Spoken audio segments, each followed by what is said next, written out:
Nih, silakan Pak Ustadz, ini kan selama ini mampu mengenyam pesan-pesan dakwah dengan lebih cair. Ada lucunya, ada sarkasnya, itu khas Indonesia sekali. Sehingga bisa diterima oleh banyak orang. Pertanyaan saya adalah, dari mana Pak Ustadz skill itu Pak Ustadz dapat? Ini yang orang tidak tahu. Saya ini dosen komunikasi. S1, S2, S3 saya itu komunikasi. Di dalam ilmu komunikasi, ada yang disebut komunikasi persuasif. Bagaimana orang dibujuk supaya dia mau ikut dengan kita. Itulah komunikasi persuasif yang lawannya adalah kursif, paksaan. Ya. Saya melanjutkan Shirley tadi sama Yohana. Ya. Nah, tolong bujuk saya supaya sholat. Puasa saya lakukan, semua saya lakukan kecuali sholat. Ketika Allah perintahkan ibadah-ibadah yang lain, itu cukup perintah ayat saja turun. Allah perintah haji, ayat saja turun. Allah perintah puasa, ayat saja turun. Allah perintah bayar zakat, ayat saja turun. Tapi ketika Allah perintah sholat, tidak boleh ayat turun. Nabi dijemput oleh 2 malaikat, kemudian diajak naik, ketemu dengan Allah untuk menerima perintah ini. Kenapa? Karena perintah ini sangat penting. Mas, saya boleh dagang, bayar zakat sambil nyanyi. Saya boleh haji sambil nyanyi. Tawaf, labbaik Allahumma labbaik, labbaik la syarika laka labbaik. Boleh.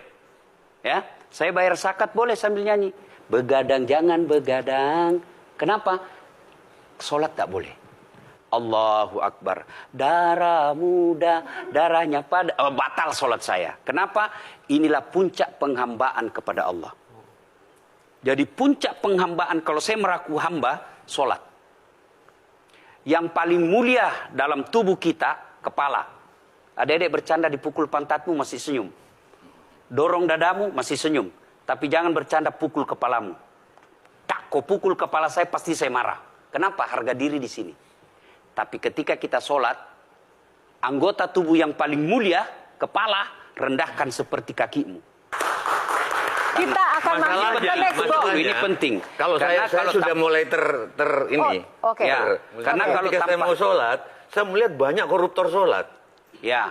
Saya melihat banyak orang sholat yang kalau saya ajak ngomong main HP, nggak punya adab. Yang paling enak memang sholat tidak korupsi. Yang paling nyaman memang, paling ideal sholat jujur. Tapi wala talbisul haqqa bil batil, kata Allah. Allah tidak mencampurkan antara hak dan batil. Sholatmu beda, puasamu beda, maksiatmu beda. Itulah sehingga Allah hadirkan 2 malaikat. Rakit dan atid. Mencatat yang baik di baik, yang salah salah. Tapi ini setan kan tidak membiarkan itu. Maka setan masuk. Nah, dia sholat tapi dia korup. Tapi Allah Maha Adil. Maka ditimbanglah nanti. Mana yang lebih banyak, kebaikanmu atau keburukanmu. Kalau dia baik amalnya, tapi tidak ada sholatnya, sia-sia. Kenapa? Passwordnya kebaikan itu, kuncinya itu adalah sholat. Ustadz ketika naik haji, naik pesawat. Pesawat itu mungkin dibikin orang yang nggak sholat. Iya, betul. Terus gimana dong? Nah, kursi itu mungkin dibikin orang yang nggak sholat. Iya, betul.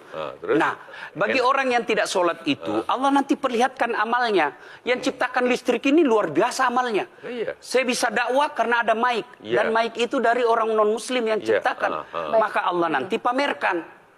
Ini kau punya amal. Ini 10 Buddha, 10 miliar kau punya amal. Mana passwordnya? Mana kuncinya? Kuncinya itulah sholat.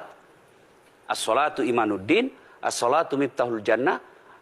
Sholat itu kunci kebaikan, sholat itu tiangnya agama. Sebuah bangunan, dia bisa berdiri tanpa dinding. Sebuah bangunan, dia bisa kokoh tanpa atap. Tapi ketika bangunan tidak punya tiang, pasti tidak kokoh. Tiang itulah dalam agama, sholat. Dia tidak husuk, tidak ada urusan. Allah tidak hitung kamu husuk atau tidak. Kamu datang deh sujud sama saya. Ya. Sudah sholat, idealnya dia bersih. Karena tidak mungkin sholat kalau dia tidak wudhu. Tapi kok ada orang sholat tapi jorok. Buang sampah sembarangan. Itulah keberhasilan setan menggoda kita. Itulah sebabnya kita minta perlindungan kepada Allah. Kenapa ketika melontar 3 jumroh? Orang haji kan melempar 3 jumroh. Satu tiang, 7 batu. Kenapa tidak dikumpul saja itu? Satu kali lempar, tak, Kenapa? Kenapa mesti 3 hari dan kenapa mesti 3 titik? Itu pesan moralnya, melawan setan itu perlu napas panjang. Dengar azan, jangan pikir setan, dia tebar itu. Tidak usah kau sholat, nanti kau tua. Anggaplah pergi sholat, setan menyerah, tidak. Buru-buru kamu, buru-buru. Akhirnya apa? Wudhu tidak sempurna. Anggaplah Anda wudhu dengan sempurna. Setan menyerah, tidak. Masuk masjid. Tidak usah sholat sunnah, tidak usah sholat sunnah. Prinsipnya setan, kalau dia tidak bisa dikalah, jangan untung. Nah, gimana Mbak Teja? Udah teryakinkan? Oke.